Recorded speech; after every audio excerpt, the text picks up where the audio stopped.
Children's blood pressures are normally lower than adults. If you're more used to taking care of adults, sometimes a normal blood pressure in a child can seem alarming. But when should a blood pressure actually alarm us? We need some rules to guide us.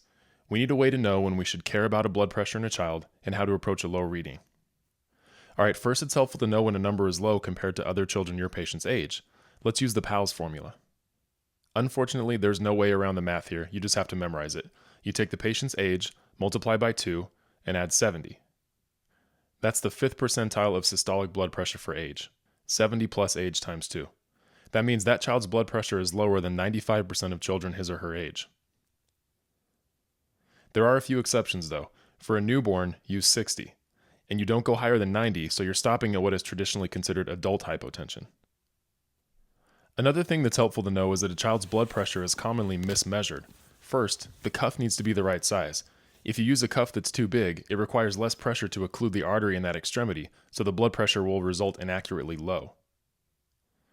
You need a cuff that's the right size to get an accurate reading, so make sure that the edge of the cuff lands within the recommended printed range.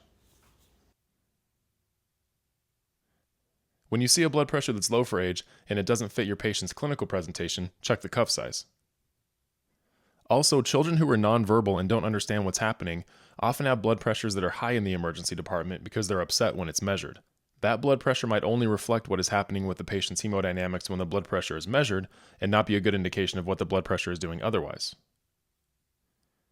So now that we know when a child's blood pressure is low compared with children the same age and some of the pitfalls of measuring it, what do we do with that information?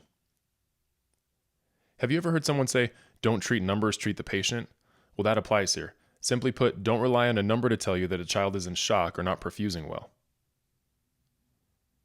Shock is a constellation of findings, and hypotension is a late one. It happens when your patient can no longer compensate for the hypovolemia, hemorrhage, or vasodilation by increasing heart rate or by increasing vascular tone. And children are particularly good at compensating.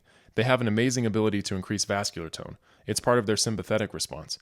Have you ever seen a child with a febrile viral illness whose fingers are ice cold? Their hands or the area around their mouth might even be purple, which is called acrocyanosis. Or cutis marmorata, where a well-appearing infant becomes mottled after exposure to cold air. Both are from hypersensitive vasoconstriction. Also, think about how high a child's heart rate can be when they're febrile and anxious. Picture that last child you saw with the viral illness who was 104 degrees Fahrenheit and crying when their vital signs were taken. He or she probably had a high heart rate and high blood pressure. So in the first stages of shock, a child can increase vascular tone and heart rate enough to compensate. To give you an idea of how well they can do this, in hemorrhagic shock, children can typically maintain a normal blood pressure until about 30% of their blood volume is lost. That's almost 1/3. If you're relying on blood pressure to tell you there's a problem, it'll be late in the game. Alright, so the blood pressure should not be the first factor that tells us that a child is in shock. Hypotension happens in the later stages of shock. So we need to look at other things that can help us decide that a child is in shock before the blood pressure drops. What are they? We want to look at signs of end organ perfusion. The most important is the mental status. Is the child responding appropriately for age? Is he or she doing what you would expect, like crying when the IV goes in? If not, worry. We can also look at the kidneys. Has the child been making urine? Normal urine output in a child is about 1 to 2 mLs per kilo per hour. A child in diapers should be urinating at least once every 8 hours, and more frequently for infants.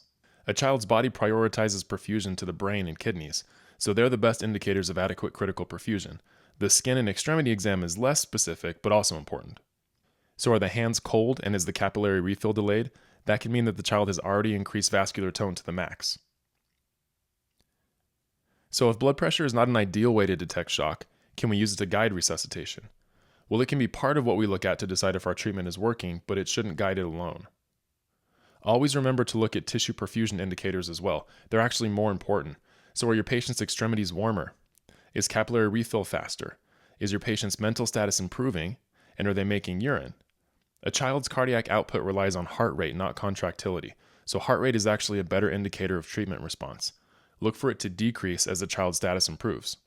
When you do look at your patient's blood pressure to evaluate your resuscitation, don't look at the minimum acceptable blood pressure. We should be resuscitating to a normal blood pressure or the 50th percentile. And yes, there's an equation for that too. Double the age again, but instead of adding 70, add 90 for the median systolic blood pressure by age. Okay, so now that you've got a handle on what a child's blood pressure should be, When it's low, and more importantly, where a low reading fits into your child's clinical picture, go out and apply that knowledge to your next sick pediatric patient. And you won't need a blood pressure to tell you that they're sick.